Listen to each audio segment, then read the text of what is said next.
So here we have the Citroen C3 1.2 PureTech Feel on a 17 plate.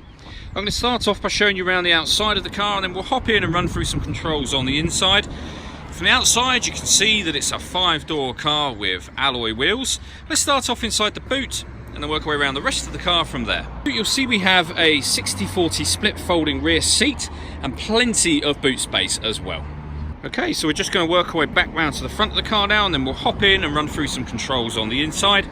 But now that we've done a full circle of it, you can see not only is it a great looking car, but it's in wonderful condition the whole way round. Just briefly before we climb in, I think it's well worth seeing the interior from this exterior point of view. These seats are as good as new. There's plenty to run through on the dashboard, so let's hop in and we'll do that right now. Okay, so now that we're inside the car, we're going to start with the dials. On the right hand side we have the rev counter, and on the left hand side the speedometer. At the top in the middle you can see the fuel gauge, and then below that we've got the total miles for this car, which are 11,258. Above that we've got a digital readout for the speedometer. You can change information that's displayed in that area. You can see different bits of fuel economy information available to you. You can do all of that using the controls on this side of the steering wheel here. You've also got stereo controls and voice activation for the phone. So hit that button, ask it to dial anyone in your contacts list, and it can do that for you without you having to take your phone from your bag or your pocket. On the right hand side we have stereo controls and the ability to answer phone calls. All of this of course is once you paired up your phone, and that is done on the touch screen in the center just here by hitting the phone icon and then following the instructions on screen from there. If we go back up to the music in the top corner, there's many ways to listen to it in this car.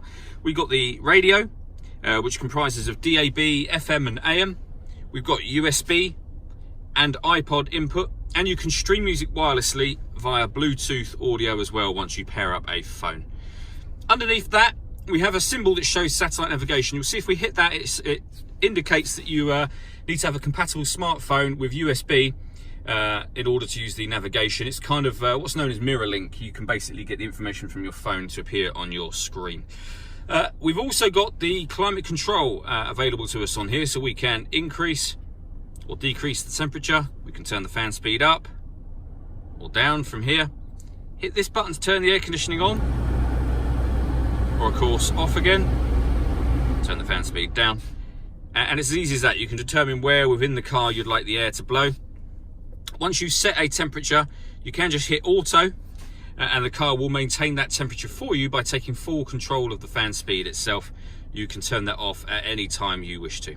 You can also determine where, as I say, you'd like the air to blow within the car by hitting those buttons just there. Below that we got the rear heated screen, deadlocks, so you can lock the car doors from the outside, hazard warning lights, and this button will divert the car's air conditioning to the front screen for you. That's the volume for the stereo on the right hand side. Down the bottom here we have the auxiliary and USB inputs for your music, and a 12-volt charging socket, and then finally a 5-speed manual gearbox. All that leaves me to say is thank you for taking the time to watch this video. If you'd like to come and see the car in person and have a test drive, please feel free to call any of our MJA sites. We'd love to hear from you soon.